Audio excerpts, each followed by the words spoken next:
up? It is your favorite Sarah, Little Bacon Bear. To my right, I got Mr. Fat Trel. What's up? Hi. How you doing? I always ask somebody how they're feeling. How you feeling on this? What's today? Tuesday. I feel wonderful. I just came from taking my urine. You who? My urine. Okay. And what was that like? It's usually the same little routine. Come through, sign up, metal detector, urine, walk out. Did you pass? Do you know? Yeah, I passed. That's a good thing. How much longer will you have to be giving those tests? Because I can't do it on command. I can't pee on command. I don't know how long. It don't matter to me though. So you're almost a year out of now prison. What's a year feeling like? Good, man. You know, I'm recording more than I used to, and you know, I don't know. It feel good, man. You know. Where were you at mentally this time last year?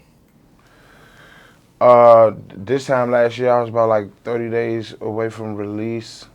So, I don't know. I was chilling, man. Doing a lot of gambling, playing cards, playing basketball, and I talked on the phone a lot. Now, you're probably the second rapper that I've like talked in depth with about their time being served. And I always be hearing, they're like, yeah, I was just coolly, you know, playing cards, playing basketball. When I talked to Flock, he said the same shit. I'm just like, but this is jail. Aren't you supposed to be like lifting weights or something on the yard? Or I don't know. Yeah, no, we only see it from the movies. Niggas do lift weights though. Yeah, it's a lot of weightlifting and a lot of working out. I just don't do it.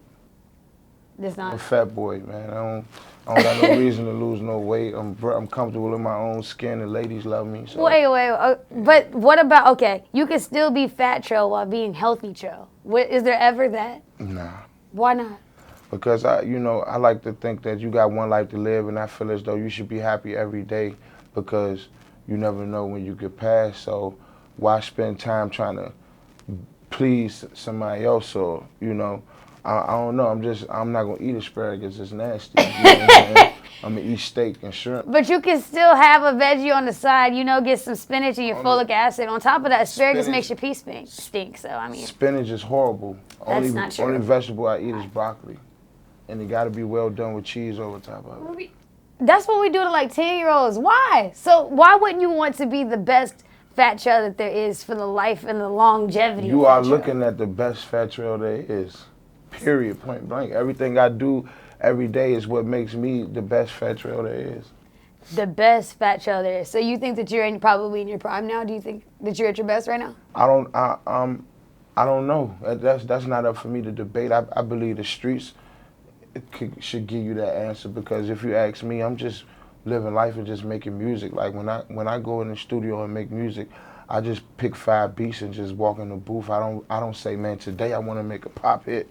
Today I want to make the slam and stripper hit. Yeah, no, I just go in and just do it. So I don't know if I'm in my prime. Okay, so I think that the last time we talked about some tapes that were going to be coming this summer. Did we ever get there? Yeah, we just dropped Finally Free. I got On the Run on the way, and we still closing out Big Homie. It's a lot of artists, because I don't know if I told you, but I'm trying to get all the artists from the DMV on it. So, the schedule's conflicting. Rico's been traveling. Rappers is rapping. Yeah. Rappers is rapping and rappers is traveling. So, but it's coming together, and Big Homie is sounding like exactly how I wanted it. So to give some backstory to what Big Homie? Big Homie. Okay, so Big Homie, he had collected like all of the artists around the city: Shabazz, Rico, Q. I haven't got Shabazz yet. Yeah. Shabazz, nigga. We'll have to call him. Shout out Shabazz. Yeah. But just like a lot of artists from here on one collaborative tape.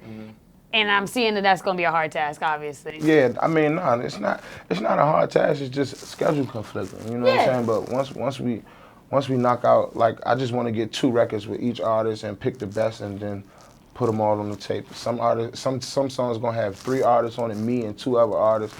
Some songs might have me and 1 artist, but it's gonna be a good tape. Do you think it's the tape that's gonna like take the DMV just like from here to the moon? Because it's a good time and the timing is right. I don't know. All I want to know is, all I want to do is, you hear a lot of DMV rappers say, man, if we helped and supported each other like Atlanta did, we'd be so much further in the rap game. So I'm taking the initiative to take the first step to get every artist from the DMV in the studio or on one tape, and I'm gonna take the Atlanta route, and I'm gonna be the first to do it, and we're gonna see the outcome. Do you feel that there really is like a division between artists that they really don't fuck with each other in a way that it's positioned like, oh, there's crabs in the barrel, nobody wants to see each other win? Do you believe that's true? I do. Why do you think that? I don't know, man. It's you know, sometimes I kind of relate the music to like the streets. You know what I'm saying? If I'm on 15th Street and I'm getting money, I gotta be stopping the money from going to 16th Street. Yeah. You get what I'm saying? If I'm in Northeast getting money, I gotta be stopping some money getting to Northwest. Because that's just the condition of that's just the way the world works. Another thing is a lot of these artists is beefing with each other, and beef is a real thing. It has nothing to do with music. So, you know, that's how it is. But crabs in the barrel is definitely a real thing. As we talk about the beefing, I feel like now at this point that you're coming into a space in both your career and who you are post-prison, like of a big homie, like of somebody who is a veteran who has been doing this. You know what I mean? You're not new to this shit. Not at all. Do you feel like a responsibility to help crush those beefs at all? Yeah. Or liaison between those two? Yeah, liaison is a good word. Yeah, I do, and I try. I only could do but so much, and I won't force anything. But all I could do is try, and I have been trying that. I'm not gonna say no specific names because, you know, like I said, beef is real. But I do try, and I'm 28. I just turned 28 in June, so. Happy birthday. Thank you. I see what's going on, and I did it, and I can see where it can go. So I'm trying to be the big homie that I am and say, hey, you might not want to do that because this gonna happen, and when that happen, this gonna fuck all that up. It's gonna fuck all the money up. As long as I tell you, I got that off my chest. Now, whether you listen to me and whether you take what I said to you, that's on you. But I can sleep better at night knowing that as a big homie and as a successful African American from the streets of DC, as long as I told you my peace of mind, I could sleep better at night like that. What brought you to this space of like this big homie? I guess now we just getting stuck with that term, but like what brought you to this? Man, you know, I started rapping on U Street when I was 19, 20. Yeah. You know what I'm saying? So I've been at it a long time, and you know, I see all the little homies coming up and they turning up and it's lit. And you know, my daughter like these people's music. You're reading my brain. You know what I'm saying? I literally just about to say my daughter like these people's music, so it's like, you know, and I love it. When I was rapping, I was the first street rapper from DC. We only had Wale and Tabby, and it was me. Not to discredit Booby and but it's just the time. Garvey, the chosen one, but you know, I was like the first biggest street rapper to come from DC, and when I started rapping, it wasn't cool. Go-Go was still the main popping shit in the DMV. So that's how long I've been rapping. So that's why I feel like I'm a big homie to the DC music scene, or the DMV music scene. With the DMV, I'm so glad that you said that about Go-Go. I think that there's sometimes the idea or the impression that people say sometimes Go-Go is dead, and then there's other people shouting that Go-Go ain't dead, it's still alive. Go-Go what do you will think? never die. And why do you think that is? Because Go-Go is the shit, first of all. Well, duh. I mean, look, I say that to say I'm getting somewhere with this. Right. Go-Go will never die, man. Like, I still sneak into a back function and a TCB function. We just snuck in a reaction function for like 15 minutes, low key, no table, no nothing, hoods on. We just snuck in there, bounce right, and then we dipped out and went to 9th Street. So Go-Go will never die, man. Go-Go is DC, or well, DMV, I keep saying DC, but Go-Go is DMV, period. When you, with Go-Go's, like I always try to tell people that like Go-Go music is impactful to people who are from here because they were there at the Go-Go, and it takes them back to that time. It takes them back to 2009 or whatever Go-Go it was when they hear that song. We don't have Go-Go's in that same sense anymore, you know what I mean? Right, yeah. Nah, how do you think that Go-Go as a culture continues to survive? Especially with niggas rapping now. Because it's wonderful music, and it makes you dance, it makes you want to party. I mean, Backyard just played in Puerto Rico. You know what I'm saying? They playing in Miami. They played in Texas, South by Southwest. So Go-Go is thriving. It's not dead. And I mean, you know, need I say more? They played in Puerto Rico. I've been to Puerto Rico once, I believe. You know what I'm saying? Like, Go-Go is the shit. Shout out to Backyard, TCB, Reaction, TOB, CCB, UCB. And if I missed out anybody, I'm sorry. I love you. Honestly, you could go on forever, literally forever. Right. You'd be stamping forever. Mm-hmm. Now, you talked about your daughter. How do you balance being a daddy and a rapper? like a street rapper? Because you can be Drake and be a dad. It ain't probably that hard. Right. But Nah, man, you know, I give it to my daughter raw, man. I tell her straight up like it is. You know what I'm saying? I'm a single parent. My baby mother passed away in 2010. sorry to hear that. Thank you. So I've been a single parent for 8 years now, you know what I'm saying? So I tell her like it is, you know, because she ain't got no other parent to like tell her the sweet side and the soft side, so I give it to her raw. I tell her what to expect from these females and what to expect from these males at your school, you know what I'm saying? And it's not really hard to balance it out, man, because she understand my job. I even take her to the studio some nights so she could see how I record from 10 p.m. to 10 a.m. You know what I'm saying? I let her see that. I take her to video shoots sometimes. Do you think she gonna rap? Would you want that for her? She want to sing. I want my daughter to do whatever make her happy. If you could say, yeah, okay, she was gonna do it, would you want her to sing? Would you want her to be a part of this round? I want my daughter to do whatever makes her happy. If she want to clean windows on the skyscraper, she could do it.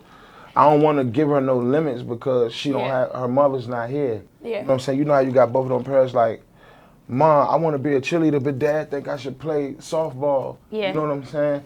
She don't have that option, so when she come to me, whatever she want to do, yeah, let's do it. Yeah. Sign her up. Right. Let me sign the slip right now. Right. So now with the music, what is coming? What should we expect from here? Well, Finally Free is out in the streets right now.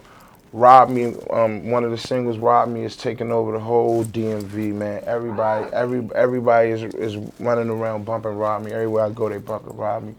So right now, I'm just shooting all the visuals for Finally Free while working on the Run and Big Homie at the same time. That's a lot of work. Yeah, it is, but it's one of the best jobs I have. Making music is one of the best jobs in the world. You don't work out at all, ever? No. So how you keep your agility and your stamina, like, for the pace of that? Because I would be tired. I'd be worried. You take naps? Of course I do. I take a lot of naps. I take naps. Well, I don't literally go take a nap. I crash. Like once my body say crash, I crash. But I try to stay up as much as possible, writing music, listening to music. Of course, I have a lot of sex. Yeah, I mean, that would give you some agility and some stamina, I guess. I mean, gotta have sex. Yeah, I was listening to an NPR the other day, and there was a sex doctor who just talked about the importance of sex. He had been teaching about sex for 70 years, and there were people that were writing in about how they couldn't stop masturbating 7 times a day. And then there was other people that were just like, yeah, it was kind of wild, NPR. So, I mean, did you think that sex helps you write better songs? Absolutely. Do you think that drinking helps you write better songs too? Absolutely. And if you removed all of those things, all of your vices, and tried to write a song, do you think you could? I don't know. That would be dope to try though. What about Finally Free 2 is actually you finally free from things? Right, I don't know. You never know, man. We probably could try that. That's just an idea. Do you think that you're going to sell at your show here at the Fillmore? I'm excited to see that. Do I think I'm going to sell it out? It's me and Lil Nas. I don't know, man. It should be a good turnout. You know what I'm saying? It's like the promoter said, man, it's the last move of the summer right before the back to school. You get the rolling, so you know what I'm saying? It's going to be a dope show. You going to bring out anybody special? You going to surprise us? Because I feel like you got something up your sleeve. I am. I got you. You too quiet. Yeah. You know, I'm sneaky, man. Yeah, I'm going to bring a few people out, man. You know, I think that's what you got to do. The big homie, I got to do that. Big homie Fat Trel. Who's up next with Slutty Boys right now? Who should we have our eyes on just as far as like artists from the city? Artists from the city or Slutty Boys? Both, either or. Both. I would like to think that my little homie Micho is coming up. He going crazy. My other homie Northeast Trap, or I Am Northeast. You know what I'm saying? I know him. Yeah. He cussed at me. Yeah, he did? Yeah, we'll talk about that. Okay. He a real street nigga though. Yeah, okay, like, well I don't know what that got to do with him talking crazy about bacon. I don't do nothing to nobody. 1000% certified Northeast nigga, no cut cars. He is not gonna hold you. We'll have to sort that out. But he's dope though, like in his lyricism, the way he talk about the streets. It's like, damn, sometimes I be like, damn, like, why ain't think of that? You know how you hear something dope and you be like, damn, why did I think of that? Yeah. So he make me say that when I listen to his music, man. So I think I Am Northeast is gonna be a big artist coming from DC. If you could, as we talk about up and coming artists, you know, I do KYS Versus where I take local artists from here and put them on to then help them win in the contest, and they get an interview and they get to sit down and come up to the station and all that kind of stuff. That's dope too. Thank you. I said that to say, what advice would you give to artists that are sometimes coming up and not knowing how to get their foot in the door as far as radio is concerned and just the industry just in general? Well, first of all, I would tell And to them, navigate it. excuse me. First of all, I would tell them not to aim to make a radio hit. You know what I'm saying? Bingo. Just go in there and make your music. You know what I'm saying? If it's dope, if it's hot, the radio gonna attach themselves to it because the radio follow the streets. The streets is the #1 approval of music first before anybody, before all the offices and the labels in Manhattan. The streets gotta love it first. Before It's got to get its streams before they even think about it. Right. The streets gotta love it first. So if I could give them any advice, man, I just tell them do them, make the music to the best of their ability, and feed they fans who they do it for who they do it for. Yeah. Just feed them. And now, in the case that they're absolutely horrible at what they do you think they should keep at it? I'm conflicted with that because I feel like it's I art, think people but should do sometimes you whatever should. makes them happy. Political answer. Do whatever makes you happy. You keep making that song. You keep making it. Yeah. Is there any shout outs that you would give to the people of the DMV or anything we should be on the lookout for before we wrap it up? Go get Finally Free if you haven't. It's on Apple Music, Tidal, Spotify, Spinrilla, My Mixtapes is everywhere. You go listen to it on YouTube while you're in the car.